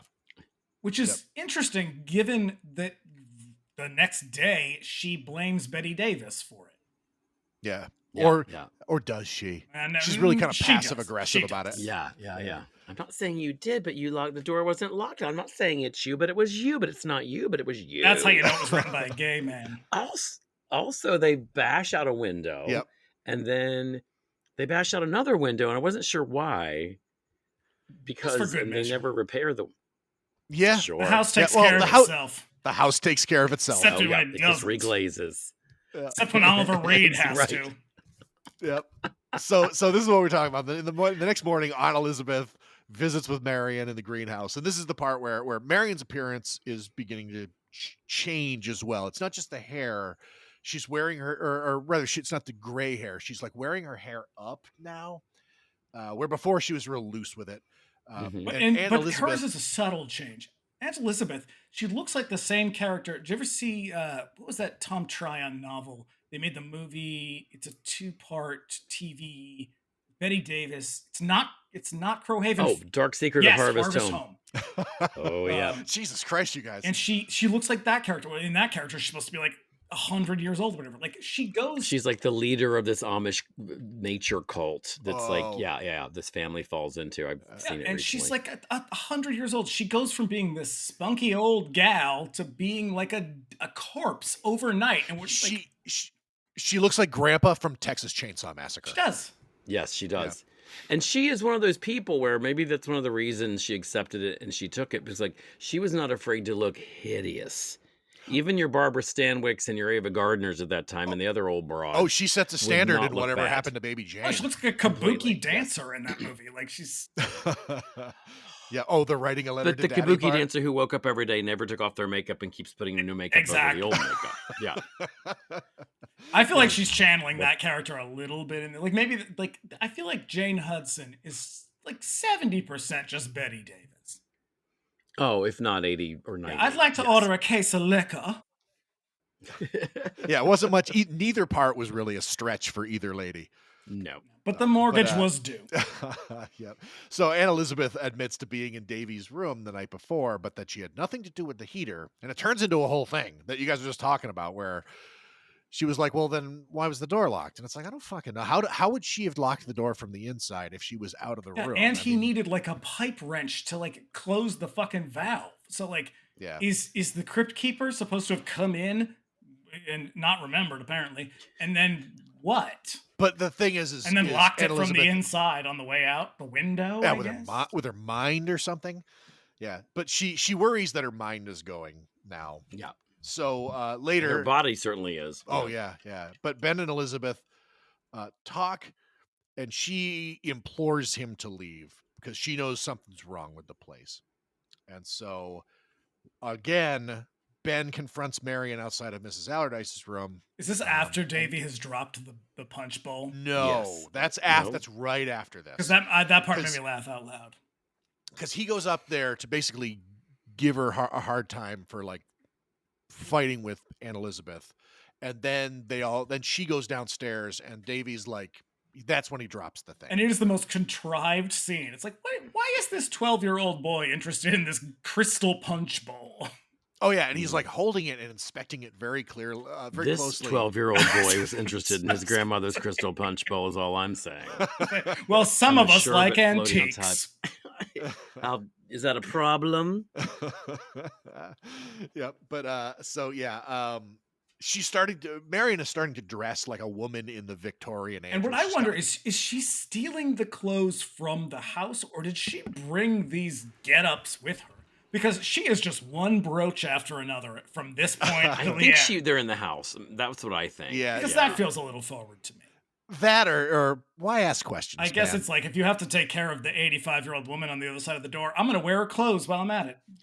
She's not wearing them. You can't pull the thread. If you can't pull the thread on the plot, the whole sweater will come apart. Yeah, because there's no way that she brought that many cameos with her, you know?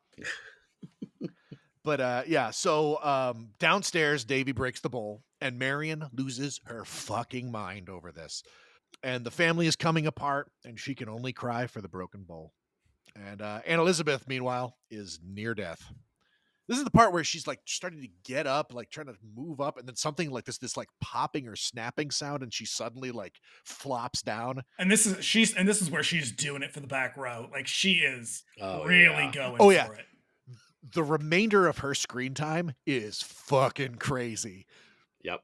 Because she gets that like wild-eyed look, and she doesn't really speak anymore. It's all like, you know. And like this is not at all any illness that anyone has ever had. And the wig is doused with Wesson oil, and she's just writhing and wriggling in it. Oh yeah, fantastic. It's amazing that all that powder didn't just clump up. Yeah, it's like it's John Carradine in this again in the fucking Sentinel. Yep. I need to watch that again. Oh, you do. It's so good. It's been too long. Yeah. Now Ben confronts Marion about the house, and this isn't quite as like fierce and fucked up as before. Now he's like, would you give this house up for me? Like it's very like at least they're having like a heart to heart. Oh, that's right. All right. And then Davy alerts them to Anne Elizabeth's condition, which is terrible. Yeah, which is dying. Yeah, she's on death's door, and Marion she's like goes to the you know phone. what it is? She's like the sister Zelda from Pet Sematary. That's what she's doing. Oh my god. Yeah. But thicker and flannelly nightgown. And with more gin. Yeah. Yeah. This time with more gin. So Marion goes to the phone and pretends to call the doctor, but she does not. Oh, that's right. Yeah. Oh my god. So sinister. So she comes back up, and Ben tells her to wait for the doctor downstairs, but again, she does not. Marion instead goes to the top floor and takes her place in the wing chair. She's got to polish the frames. Yep. And that is not a euphemism. No, she's going to literally polish the frames. Oh, yeah, I hear you. So, yeah, she's outside of Mrs. Allardyce's room and the spooky music box plays. She begins to eat Mrs. Allardyce's food, which for some reason that scene really kind of grosses me out. So I think this is not quite as good as the pool scene, but I do think this is a very effective scene because you're like, oh, she's just fucking all in at this point. Oh yeah, she is completely She's consumed. eating that boiled chicken, like she's wearing the cameo and that weird Dracula cape. She's done. Oh right. Is I think is this the part where it's like that like purple robe, right? Yeah. Like a silk billowy, like I said, like a semi-Lily And Munster when she where goes do you wear outside that? on the town. What is that even? It's a house coat. You wear it around the house. Okay, well. It's a rich lady, beautiful house coat for when you can't get out of the house that day, or you stay. You're not receiving visitors, so this is a casual look. You just described my life. I don't know why I don't have one of these. Well, I had some elderly Southern lady relatives who eventually would just take to their bed, or my grandmother sometimes would have to check into the hospital to rest for a week or so. She's exhausted, and I feel like that's why I think that they would wear something like that. Yeah. Informally known as a muumuu. That's not a muumuu though. Oh no, that is too tailored and fancy. Definitely not a muumuu. This is a very like fancy 1890s lady. It's almost like a lady smoking jacket. Yeah, that was in costumes at MGM since the 20s. Oh sure, yeah. Yes. This is the first time it's ever appeared on film in color. Betty Davis probably wore it in the third time around. Yeah, this was the source of their beef. Was like, she looks better in that thing than I did. One time in one of my first jobs, I put on a pair of pants. It was at Fox. I looked at the label and sewed into it. It still said "R. Montalban," and it was one of the best days of my life. Oh, that's awesome, Ricardo Montalban. I would have gone through his entire filmography just looking for them. Oh, that's true. Yeah. They were pretty basic. I'm gonna guess Beneath the Planet of the Apes. Ricardo's in that? He in that one? He's in one of them. He's in one of the last. He's not in that one. I just watched Beneath the Planet of the Apes. What's the last one? He's in that one. Battle for the Planet of the Apes, maybe. I don't know. Surrender, Battle. I've seen them all. Let's see. So outside, Ben can hear an engine running. The same engine he heard before when the hearse drove up. So terrified, Ben and Aunt Elizabeth prepare themselves. This part's a little bit ham-fisted. I love it though. So yeah, he's like pressed up against the wall, like terrified, and they can both hear him. Like it's basically he's coming up the steps, but he's like bringing something with him. Mm-hmm. And so all of a sudden, the door is like thrust open, and he throws a coffin into the room, right down the barrel of the camera. Somehow, it's just in case everybody wasn't sure what was going on here, he's gonna whip a coffin at her. Yep. But here's the thing. One of the last things Aunt Elizabeth sees before she dies is the goddamn hearse driver. Which, it's a nice smile. Lucky her. It's a nice smile, It's definitely done with broader strokes than her shitty painting. It is very ham-fisted indeed. It is right over the head. In case everybody in the back didn't get it, that's what this whole thing has been about. Also, that trailer we watched, I mean, it's very featured in the trailer. It's another example of giving away the fun parts in the trailer. That trailer just tells you everything you need to know. And it's almost in order, according to the movie, right down to the part where the dude jumps out the window. So yes. Because I feel like by this point in the movie, I was just like, all right, wrap it up, kids. This movie, I will say this, it's not quite 2 hours, but it starts to feel a little long. It's about 20 minutes too long. Yes. Yeah, it is. It's a full 2 and hours. Imagine if they had left all that other shit at the beginning, and it would have been 2.5 hours. Yeah. So I guess I can understand why Curtis was like, fuck this. If we gotta lose anything, we'll lose the part in the city. So at the funeral, we see Aunt Elizabeth's family and friends, except for Marion.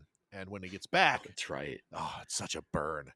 Ben confronts her about missing the funeral, and she's now okay. This is it. This is when she's dressed in that crazy like purple thing. Yeah. This is when Gary Oldman comes down the stairs and he's got the big bun hair. That is the same outfit, I swear to God.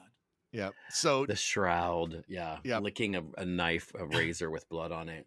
Yeah. And so Ben is giving her a hard time about not being at the funeral. You care more about this house than the family, blah, blah, blah. And Davey comes in with a bottle of Coke, which he is instructed by his mother to pour into a goblet. And he says, but I don't want to drink it out of that. And I thought, yeah, I wouldn't either. No, it's a real sometimes things that are expensive are worse moment. Because, Davy, sometimes things that are expensive are worse. Yep. I don't want to drink it out of a goblet. I want a glass. He's like, we don't have a glass. Drink the goblet. Which again, I mean, this is what's his face, Lee Montgomery. Really, like, he's really fucking good in this. He is a very, very strong part of the entire movie. Yes, he is. I don't think I would say he's the fucking glue that holds the whole thing. Because together. while This everybody wouldn't else work. is eating all of the scenery around him, he's like, I'm just gonna be a kid actor. But Yeah, not in that I'm gonna do cloying good work. Brady Bunch way. He feels That's- very natural. That's the key. Is he is not like in any. If this were anybody else, they would have got some fucking cute kid, and he of everybody feels like the most natural, like representing their age. Like he's supposed to be 12. He definitely feels 12, and it's because the actor was actually 12 at the time. But like, you know what I mean? Like it comes together in a way that's very natural that I don't think other child actors could have really done. So yeah, at the top floor, Ben tries to break into Mrs. Allardyce's room, but now Marion is fully in the throes of the house, and she's openly delusional. And he says that in the morning he's leaving with Davy, with or without her. And so now we cut to a scene where it's like night, and Davy's asleep, and Ben's sleeping in a chair next to him, and like there's a storm going on. There's all this fucking commotion happening out, off in the margins. Now my And question so is this is the house repairing itself. Yes. That's the deal. So this is the part where But it's why like is this shedding the its skin. first time they've seen it? Because if it's fucking redoing the whole lanai or Mhm. whatever, why is Yeah. this the first time we see the house? Like, wouldn't you think if someone's painting the bricks out back or whatever, you'd notice that? Also, why this stuff is falling off it? Like maybe it's like molting, like the I- feathers falling So off a bird. that was my Yeah. question the first time. I think the second time, I believe my conclusion was that's what's going on. Is it shedding these old Okay. shitty ones and in Yeah, place there are like a new snake. beautiful ones. Or whatever. Yeah, Got it, like got this family is right on the fucking brink now, and it is just feeding on that in Yes. such a way that it's like I don't need any of this old shit. Yeah, it's like anymore. you guys are already in. I don't have to hide this anymore. Yep. So yeah, as the family dies, the house becomes new again. So in the middle of this is he freaks. He's suitably horrified by this. He freaks out. So in the middle of the storm, he takes Davy and runs to the car to escape. And the whole time, like Davy's like hitting him as he's driving, like he's just freaking out. And he's trying to get away, but the house stops him by downing a tree across the road. And the vines grab him. yeah, and- like Evil Dead style. And then he just keeps driving into it. Is that like under what circumstance would that ever work? Oh, he's desperate and he's crazy now. Yep. And then he just has the vapors Hinged. and goes catatonic. Yep. Oh, but this is the part like where every time I see this is the moment when I really start to feel for the kid, because like he is remaining mostly himself at this point, but he is watching his parents go crazy in two entirely Yeah. different directions, and it fucks with me. I mean, that house And has tried to basically kill him what's 3 times. Yep. And whatever the person who's basically his grandmother died right Yep. there, Yeah. almost in front of him. She Yep. was also kind of like, as things are going sideways for both of his parents, she was kind of his rock. Yeah. So yeah, so now he's just completely adrift, and it's a bummer. He's dealing with this as best as a 12-year-old can. So Marion catches up to the car and drives them back, and Ben resigns to his fate, utterly defeated. And he's practically comatose, and he hallucinates that his wife is the hearse driver. So this is another point in the book where the movie would have benefited from a little bit more elaboration, in that they have this moment where he basically has this conversation where he says, so that's it then. You've made your decision. You've basically traded us for this house. Yeah. The driver is not in the book, right? Kind of is. The funerals Okay. are, the hearse is, but I think Dan Curtis says he had some sort of dream, which I'm sort of like, nah, did you though, Dan Curtis? No. In the commentary, he talks about a scene from his own childhood where I think his mother died when he was quite young, and when he was at the funeral, he saw some of the like funeral workers, the people sort of attending to the whole thing, like off in a side room, like laughing and smiling, and that really pissed him off. I mean, It's something that really stuck with him. Yeah. Yeah. Yeah, it I is. thought he said it was like the driver of the hearse. Maybe I'm just conflating it, but where he looked outside and the driver was laughing, or It is something sort like of that. in the book, but not quite with that much detail. So the next day at the pool, Ben is totally despondent. Marion leaves them alone to go back to the house, and Davy tries to get through to his dad, showing them that he can swim. Because last time they were at the pool, it went so well. Here's the thing, Father. Remember all the good times we had here. They keep going back to this pool. At a certain point, like, you got to review your life choices. Like, you are really putting yourself in danger for no reason. Fake it till you make it only works if the pool's not trying to kill you every time. Yeah. You would think that they would just stay the fuck away from the pool after a while. So when it turns to a giant wave pool, Yeah, and tries to kill the kid. Becomes a roiling sea. That's what happens. Yes. Is the pool, he jumps in and he swims out to the deep end, and the pool becomes like a fucking wave pool at like water country. And he gets crazy choppy like on the ocean. The kid starts to drown again. And Ben is trying to help him, but he's like plastered to the chair. He's in a catatonic state that he just can't seem to break out of. Which again, Oliver Reed not acting. This is just the morning. Yeah. This is And so seeing him drowning, seeing the kid drowning from the house, because Marion has gone back to the house at this point, and she sees him through the window, and this is enough to break whatever spell the house has over her, and she breaks a window and runs because she can't open the door. She's locked into the room. Some spectral force shuts the door, and she can't open the window, so she smashes it out and then runs down, leaps into the pool, and rescues him. And so this is it where they all decide that they're going to leave. And she is even in agreement with this, and they're getting into the car to leave when she suddenly almost make it. They almost make it. Looks at the house, and she's like, I really ought to let Mrs. Allardyce know where we're going. You know what this reminds me of? It reminded me of Poltergeist. At the end of Poltergeist, when they're like, Yeah. now we're going to go. And she's just like, just one last thing. Everything's gotta fine. run back in for a minute. So she goes in and walks upstairs. And that's kind of the last thing we see. And then she's just quick quick into her best Mrs. Bates drag. Like, she is in that house for 4 minutes.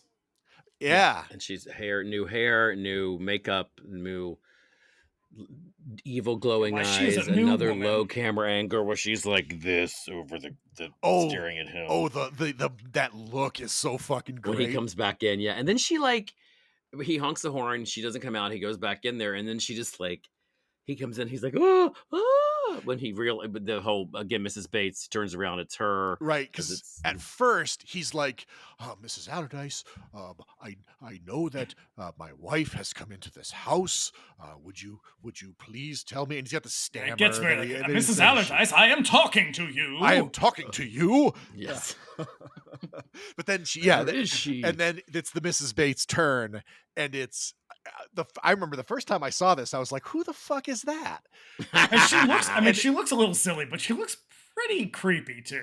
She looks scary as hell. She's committed to it. Yeah. She's fucking committed to the bit. She's like in the chair, she's crumpled, she's wearing this like black, like neck to ankle dress. With that, and her hair is fully white now and like done. It's Mary Todd Lincoln funeral dress all the way. Yeah, but it's a lot like Trilogy of Terror. That last scene in Trilogy of Terror where she's crouched down and she's got the fucking knife and the teeth and everything. The teeth, yeah. And it's very much like she, when she wants to, Karen Black can make that face really work for her. Rest in peace. Yep. And this the way that she's positioned, look, it's terrifying. And she's like, I've been waiting for you. And that's when he's like, he like does the whole like goes. And then she gets out of the chair and kind of like steam trains over to him. And then he flies out the window. And why? Did he jump? Was he pushed? Again, we don't know. We don't ask questions here. No. I want to answer. We don't ask questions in Dark Why? Shadows. When will I learn? In my telling of this to myself, he went crazy, couldn't deal with it, and was like, just like leapt out the window. Sure, why not? Yeah, sure. So this is he leaps through the top window, this window that has been prominently featured. And this is a stuntman named Dar Robinson, who is one of the greatest stuntmen in the history of Hollywood. He's absolutely fearless. He pulled off a bunch of world records. He did some of the world's greatest high fall stunts in the history of movies. And then unfortunately in 1986, he did a bike stunt that went wrong and he slid off a cliff to his death. Overplayed your hand there, didn't you? Yeah.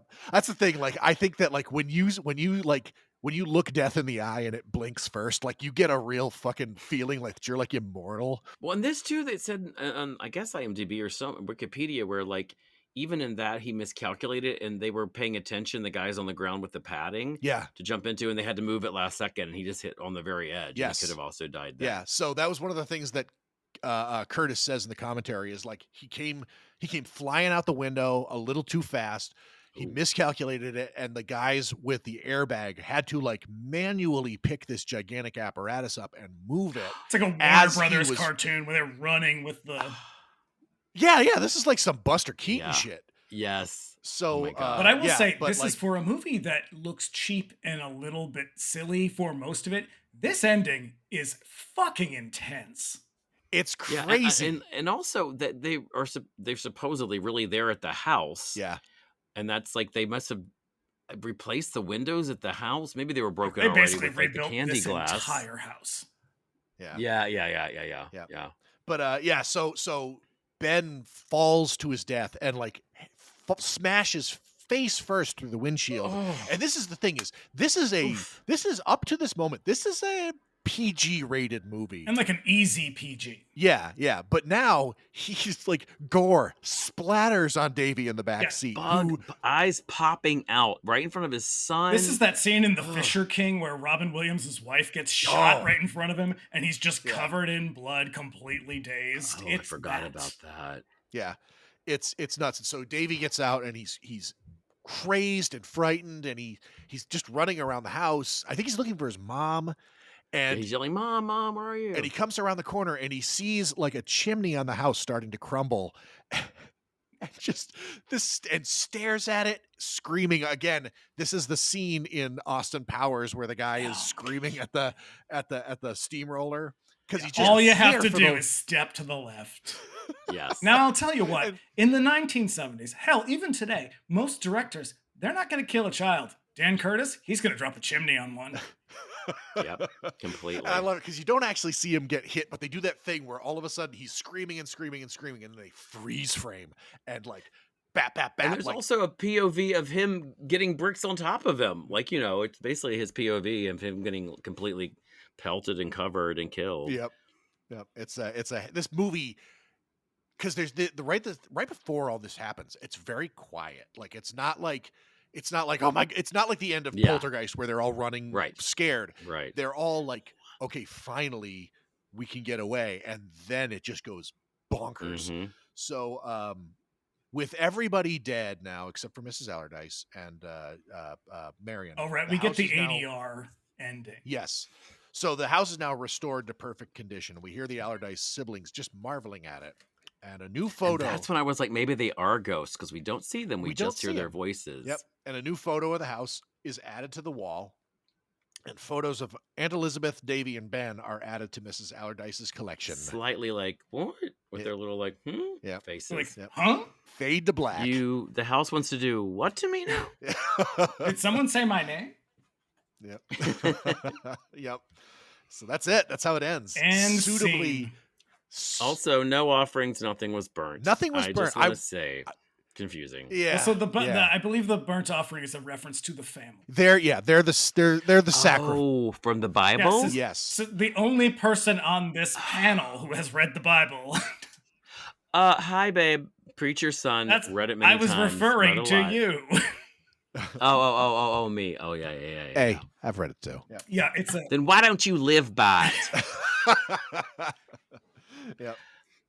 Yeah. Oh, I never put that together, young Dave. Yep. That's good. Yep. It Burnt is offerings because I forget what they were. It's from everyone's favorite, Leviticus. It's sacrifices to God. Got it. Yeah, Leviticus. Oh, I'm so glad Leviticus is in That's there. the hottest chapter. That's the Michael Bay chapter so much of better. the book. So much blood will be upon them. Oh my God. Yep. Well, speaking of that, it's time for me to go. To get some more blood upon me. So yeah, that is it. That's burnt offerings. It is a gothic treasure. Now, I personally, this movie really stands up for me, and it gets better for me every time I watch it. This is the third time I've watched it this year because I believe it was streaming on Shudder until it was until just recently. It's not anymore. And like all of a sudden, everybody was kind of rediscovering this movie, and I was so happy. So You know, it really does. It stands up to me. It's a little silly for sure. It's that Dan Curtis is kind of hammy, and I don't think that it's avoidable. But it's a hell of a movie. I love it to death. I think it's great. I want to I got to reread the book. I'm going to get the book on Amazon for sure. Yep. So Sam, where can everybody find you? You can find me on Instagram at the Sam Pancake, and also on Twitter or X or whatever it's going to be tomorrow at JSamPancake, or you can follow me on Facebook at Sam Pancake. And please do. And then my podcast is called Sam Pancake Presents a Monday Afternoon Movie, and I cover with friends 70s and 80s and sometimes 90s TV horror movies, and also 70s, 80s, 90s TV like Teens in Trouble movies, which has been the latest quote unquote season. But I'm going back to the horror at the end of the year. Yeah, so come on by, and I also have a Patreon. If you want to give me money, I will happily take it, since I am on strike and it's been a long hot summer. Thank you so much for joining us. This has been a lot of fun. I had a great time. Thanks for having me. Yeah. So we'll see you in a week with our next episode is the Peanut Butter Solution.